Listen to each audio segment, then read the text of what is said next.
آپ سے ممکن نہیں ہے, آپ وہ بات کبھی بھی نہ کریں. ہم پاکستان کا کچھ نہیں بگاڑ سکتے ہیں, ہم پاکستان کا کچھ نہیں بگاڑ سکتے ہیں. بھائی جس پاکستان کے اندر وقت کے وزیر اعظم کو رات کے 2 بجے کچھ لوگ آ کے ناک کان پکڑ کے اپنے کان بیچ سکتا ہو, وہاں پہ آپ کس کا کیا اکھاڑ سکتا ہے؟ ہاں, وفاق کو اب اس کے بعد سوچنا چاہیے کہ گلگت بلتستان والے اب کیا چاہتے ہیں. یہ ایک حساس نقطہ ہے, میں یہ بیان کر کے آپ کے زحمت کو تمام کرنا چاہتا ہوں.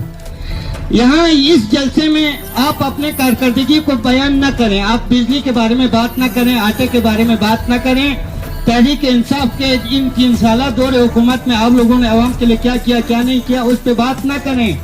آپ 2 ٹوک موقف بیان کریں, وہ یہ کہ گلگت بلتستان والوں کو سوچنا چاہیے تھا